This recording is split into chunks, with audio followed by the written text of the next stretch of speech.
salut à toi, j'espère que tu vas bien, bienvenue dans cette nouvelle vidéo. Donc aujourd'hui, on va voir ensemble deux produits qui permettent d'étaler facilement sa pâte à pizza. Je sais que quand je vais partager les deux produits, il y a beaucoup de personnes dans mes abonnés qui vont me dire mais Ivan, pourquoi tu partages tout ça? On le sait déjà et tout et tout et tout. Mais en fait, moi ce que je voulais te dire tout simplement, c'est que je m'adresse vraiment aux débutants. Et le but de ces vidéos, c'est de rappeler toutes les bases qui permettent tout simplement de bien apprendre la pizza étape par étape. Et chaque jour, il y a des nouvelles personnes qui veulent apprendre la pizza, qui se passionnent par la pizza.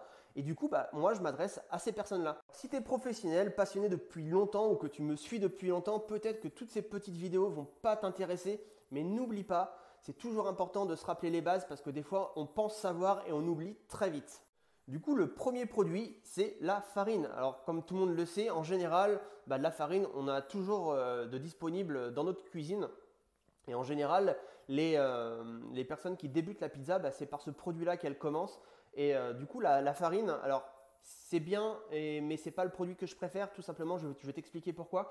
Tout simplement parce que la farine, je trouve que ça colle à la pâte à pizza et c'est un produit qui est volatile. Du coup, moi, si tu veux utiliser la farine, ce n'est pas quelque chose que je te déconseille, mais je vais te conseiller comment surtout l'utiliser. Alors pour moi, je l'utiliserai en mettant mon pâton dedans, en le mettant de chaque côté dans la farine. Et ensuite, moi, j'étale ma pizza à côté sur un plan de travail sans farine. Pourquoi? Parce que je trouve que la farine, ça vole, ça colle à la pâte à pizza et moins il y en a, mieux c'est. Donc en fait, je m'en servirai tout simplement pour éviter que mon pâton colle. Donc tu la mets dans la farine, tu mets ton pâton dans la farine de chaque côté et ensuite tu l'enlèves et là tu commences à étaler ta pâte à pizza. Et si tu regardes bien les vidéos en Italie, c'est ce qu'ils font, ils mettent leur pâton dans la farine de chaque côté, ils enlèvent le pâton, ils le mettent sur le plan de travail et ils commencent à le slapper avec leur technique d'étalage à l'italienne tout simplement. Et ça, c'est vraiment la meilleure technique pour utiliser la farine. Le deuxième produit que je te recommande d'utiliser, c'est de la semoule de blé dur extra fine. Alors de plus en plus sur les groupes Facebook de passionnés de pizza, c'est le produit qu'on recommande. Et tu verras que eux aussi dans les professionnels de la pizza, beaucoup l'utilisent. Pourquoi? Parce que dans les centres de formation, en général, c'est le produit qu'on recommande d'utiliser quand on débute la pizza.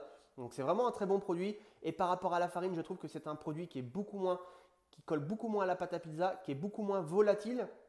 En plus, c'est un produit qui se récupère très facilement parce que tu prends un petit balai, une petite boîte et tu peux récupérer facilement ta semoule de blé dur pour la réutiliser plus tard. Donc, c'est vraiment un produit aussi qui est économique.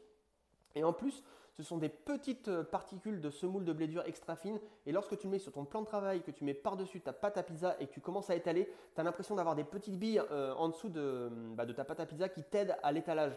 Et donc, c'est vraiment un produit que je te recommande. Et si tu n'as jamais utilisé la semoule de blé dur extra fine et que tu utilises de la farine, fais le test. Et tu verras que tu reviendras plus sur la farine et tu utiliseras toujours de la semoule de blé dur extra fine. Donc voilà, la vidéo est maintenant terminée. J'espère qu'elle t'a appris quelque chose. J'espère que tu vas utiliser ou tester la semoule de blé dur extra fine et que tu vas pouvoir me dire en commentaire ce que tu en penses. Si tu es débutant dans la pizza et que tu veux apprendre régulièrement des choses, n'hésite pas à télécharger le manuel indispensable comment bien choisir sa farine à pizza. C'est le premier lien dans la vidéo. Et moi, je te dis à demain pour une nouvelle vidéo et ciao, ciao, porte-toi bien.